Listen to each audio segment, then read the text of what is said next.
Invasive species are considered to be highly problematic for California. It has been estimated that invaders cost the state approximately $3 billion per annum. We have specialists who work in areas of integrated pest management, biological control.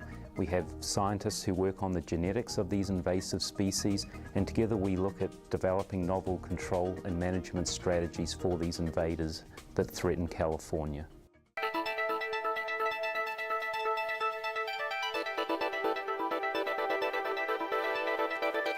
Here at Lynn Cove, we have a conference building, and we reach out to consumers and the grower industry in lots of different ways.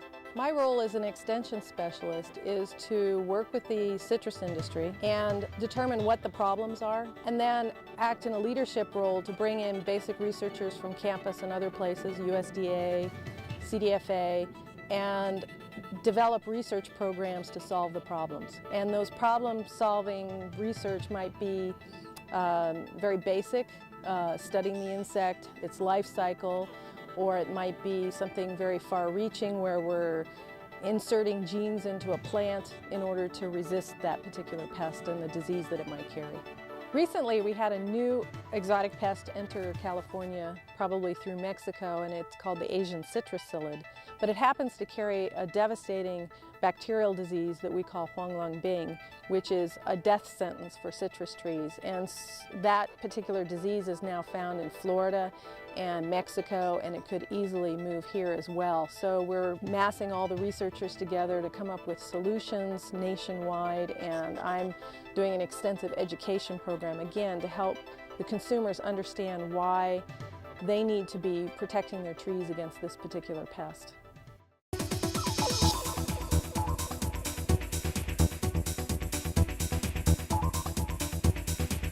We're standing on Picnic Hill on the UCR campus, and this is a pretty good example of an urban forest in Southern California. If you look around, you can see that virtually every tree that's on this site is from someplace else in the world.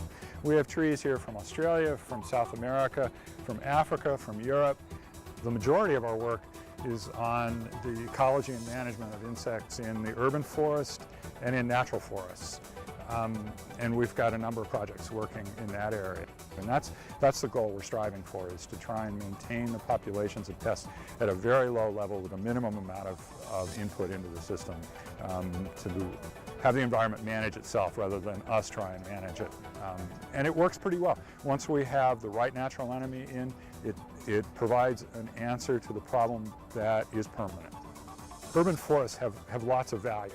The trees in urban forests have a lot of value.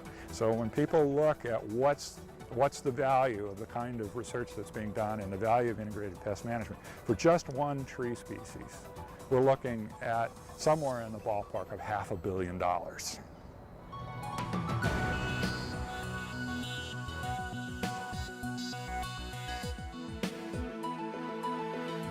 We grow, in our desert regions here, we grow a lot of fall planted broccoli. So those are planted from end of August into September and October. This insect it hones in on the chemicals that are produced from the broccoli plant. It's called the bagrata bug.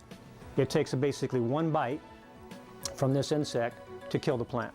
It's causing us huge dollar losses in our local desert areas, and we've just now started to work on that particular insect. With dates, we've learned a lot about the biology of the particular insect that's a problem there. It's called the carib moth. The moths, males and female moths, communicate via a pheromone. If we can stop that mating interaction, we can stop the laying of fertile eggs. And basically, we have been able to synthesize the pheromone chemicals. They are mimics of the original pheromone. We can put those out in the field, and if we can put that pheromone around in enough locations within a date garden, then we interfere with the male's ability to find the females. What we try to do in economic entomology and field entomology, the kind of work that I do, is to do our best to make those food products as safe as we can, and of course for the environment, to make the environment as safe as it can be. We're trying to put together a holistic approach so we can tell the farmer, okay, here's the best way that you can manage your crop, still make it economically viable for you, but deal with mitigating the insect problem that we have coming that's bringing these problems to your field. Researchers affiliated with the Centre for Invasive Species Research have had some success stories against invasive species. Perhaps most notable has been the control program for the glassy-winged sharpshooter, a severe pest which vectors a bacteria which is lethal to grapes. Part of my job, which I find very exciting, is going back to these countries, tracking down the pest and then hunting around looking for the natural enemies that we could bring back to California.